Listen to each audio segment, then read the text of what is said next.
Shalom. We'll start off by giving all praises unto Yahweh, Bahashem, Yahweh Shai, Bahashem, Rachak Wadash, double honors to our apostles who are elders who rule well.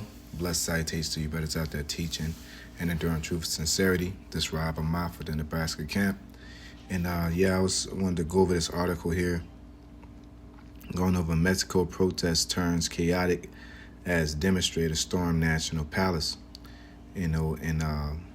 A similar story like this happened in Bali, I believe. See.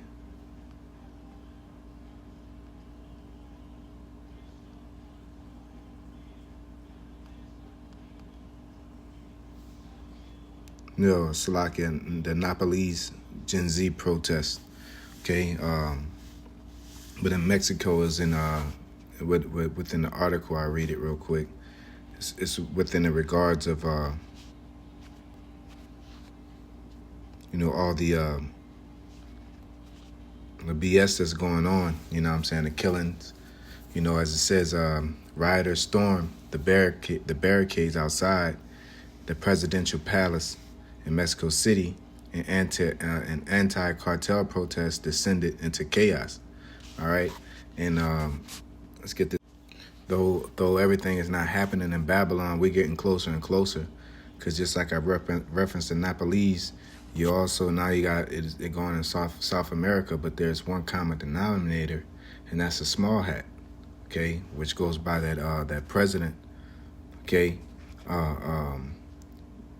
the small hat president that's in Mexico, okay, and but let's get into this first. It says the rioters stormed the barricades outside of the presidential palace in Mexico City as an anti-cartel protest descended into chaos. And I know I read that already, but that brought me back to mind that I want to bring out the precept that within Second Esdras, which it says Second Esdras chapter 15 and 16, it says, "For there shall be sedition among men, and invading one another. They shall not regard their kings nor princes, and the course of their actions shall stand in their power." All right, and these are signs from the Yahweh Yahweh Shai, prophecies being fulfilled, but the ultimate fulfillment is when it happens here, and it's getting there. We already had tremors via the storming of the Capitol, okay, but this is when it happens how it's supposed to, and its manifestation is going to happen on a very large and permanent way, okay? Which is, not saying that something like that will happen, but people will eventually get tired of the system because in Mexico, they're tired of what? They're tired of the killings and wresting judgment, okay? The cartels ramping up in killings, the governments ramping up in, corruption, okay?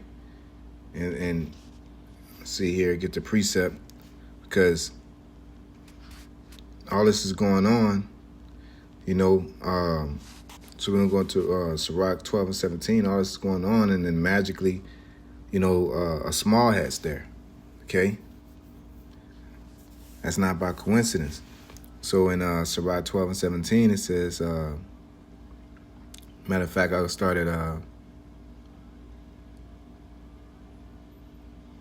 verse 16. It says, "An enemy speaketh sweetly with his lips," because it's amazing that somebody like that, which this lady's it's amazing. I don't know too much about her, but one thing I do know is that her family, she's not like there for hella generations.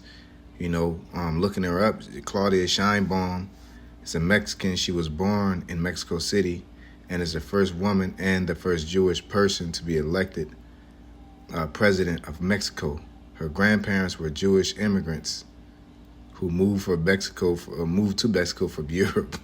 Like, this is like 2 generations. This is not even that much, and you could just skyrocket up to being president. It'd be hard to even make it. You Jake going into somebody else's country, especially, but that shows you how these small hats can go in there and what happens. All right, well, all these countries are complaining about historically, you know, from Hitler and Russia.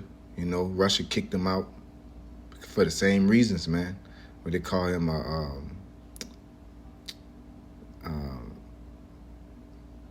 it's not. Now I keep thinking of Vlad the Impaler, not him, but it's another guy, Ivan the Terrible. You know, but then they named him that. You know what I'm saying? But you got people that have gotten rid of these people, and you hear stories, and you start getting into them stories, and you start realizing that, you know, these people is really trying to defend their culture and keep, you know, the devil from coming in. Okay, but when we go back to Sirach, you know, as we was reading, as it says in verse 17, Sirach 12:17 says that if adversity, Salakia, I'll read it again. An enemy speaketh sweetly with his lips, but in his heart he imagineth how to overthrow thee and put into a pit. He will weep with his eyes, but if he find opportunity, he will not be satisfied with blood. See, he brings death into the world. If adversity come upon thee, thou shalt find him there first. And though he pretend to help thee, yet shall he undermine thee. He would shake his head and clap his hands and whisper much and change his countenance. You know, so there's no deal or no opportunity that this devil brings. There's no, you know, so when everybody seen that, everybody knew something bad was going to happen. You know, like that stands out like a sore thumb. You know, but through social media and everything that's going on, and people seeing that, you know, people are more quick to riot because many shall run to and fro, and knowledge shall be increased. And the main increasing is fear through the unicorn, man. Okay, so I want to get this precept as well, pursuant to Revelation 6:4. All right, and it says, and there went out another horse that was red, and given power, and power was given to him that sat thereon to take peace from the earth, and that they should kill one another, and there was given unto him a great sword. And that sword is they're talking about the nuclear missiles, regular guns. All right, because remember, Esau's power was a sword, and that red horse represents Edom.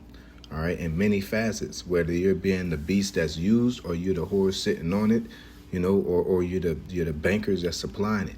All right, it's all through the whole beast and its network, and all according to the Lord's will, to allow Edom to run amok through the earth and take peace from it, man. Why are those people protesting? Because peace has been taken in some type of way, either via through debt. Because anytime they're working and they're messing with banks and trying to pass laws. All right, and you know, all kind of getting loans and things like that, and all kind of madness of puppetry that comes about with it. All right, you know, increasing death. All right, they probably making deals with them cartels, or the cartels feel like, oh, they ain't even worried about us. Let's get free reign. You know, like it could be all kind of things. But one thing we do know is when Esau is behind something, death comes, man, and it increases.